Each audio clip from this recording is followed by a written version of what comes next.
Hi guys! So today samahan niyo ako dahil birthday ng pamangkin ko na si Via. Yes! Sobrang yes, perfect. Happy birthday Via ko. So yes, mag-birthday na siya. Grabe, talagang 5 years old na talaga siya. Officially 5 years old. Like na para bang noon pa lang talaga binubuhat ko pa lang siya tapos ngayon 5 years old na siya. Diba parang noon lang pinapatulog ko pa siya tapos ngayon lumalaban na siya. Paluin ko siya eh. Hala, joke lang.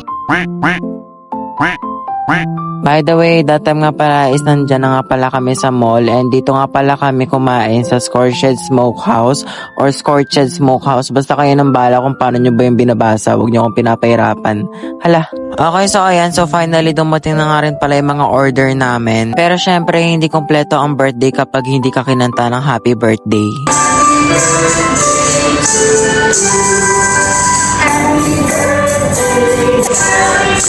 Via!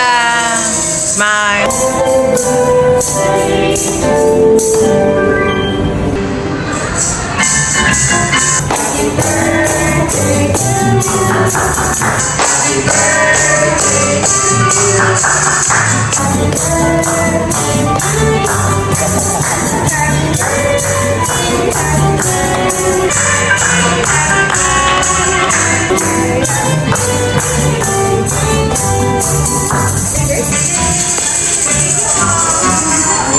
Via! Okay, so ayan, so syempre, so after nga namin kanta ng happy birthday yung pamangkin ko dahil nga birthday niya na, ayan, syempre kumain na rin kami.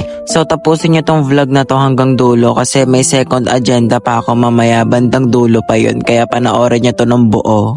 At tumigil-tigil ka sa pag-fast forward, huwag ka magmadali, tapusin mo to. Tumigil-tigil ka sa pag-fast forward, baka buhay mo ang i-fast forward ko. De, joke lang yun, joke lang. So syempre kapag may kanin at ulam, dapat may dessert din, diba? So syempre kapag may dessert, dapat kakainin na yan, huwag ka na magpapahuli, okay? Lubos-lubosin mo na tulad ng ginawa niya sa'yo. Ay, hala, ba't may pa ganon? Okay, so ito na nga yung second agenda namin.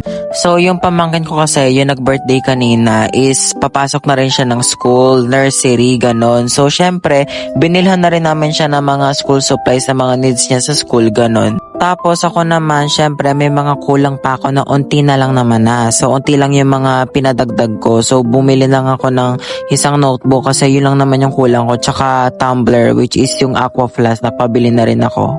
Tapos ayan nga, so syempre ayan naman ako. For the waiting na lang ako sa kanila kasi ngayong pamangkin ko is sinusukatan ng black shoes kasi nga binibilan din siya ng black shoes kasi nga pasukan na nga, diba? Kaya ayan naman ako, for the waiting na lang ako sa kanila kasi ako naman kasi is complete naman ako. Yung kulang ko naman is isang notebook tapos tumbler yun. Yun lang naman yun yung kulang ko. Yun naman na yung kailangan ko. Kaya complete na talaga ako. Kaya waiting na lang talaga ako sa kanila. So grabe, like na para bang ang bilis. Pasok ko na kaagad. Like yun na yung bakasyon. Hala, joke lang. Like na para bang ang bilis naman ng bakasyon. Like yun na yun. Joke lang, baka makita to ng mga teacher ko dyan.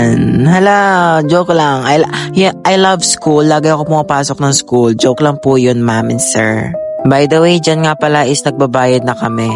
Okay, so fast forward. So dyan is nakasakay na kami nyan sa car and pauwi na rin kami nyan. Pero don't worry kasi may third agenda pa ako. Kaya tapusin nyo talaga to and makikita nyo sa dulo pa sa panghuli yung third agenda. Okay, so ayan. So dyan is nakauwi na kami nyan. And syempre magbibihis muna ako. Alam nga naman na gawin na kaagad natin yung third agenda na hindi pa nakakabihis. Okay, so ayan. So ito na yung third agenda. Ako na nag-adjust. Binilisan ko na. Ala, joke lang. Okay, so ito nga yung third agenda. So samahan nyo nga ako mag-unboxing ng binili namin na aqua flask. So ito yung napili ko. Color blue siya, ganun. So grabe talaga. Ito lang masasabi ko. 4 words, 2 syllable, sobrang ganda. Diba? Sobrang yes, perfect. O diba, sa packaging pa lang sobrang secured niya na. Tsaka color blue din siya, kakulay ng damit ko. 10/10 ka sa akin. Okay, so hanggang dito na lang. I hope na nag-enjoy kayo. So please don't forget to like, share, and follow for more. Yun lang, bye-bye! Yes, perfect!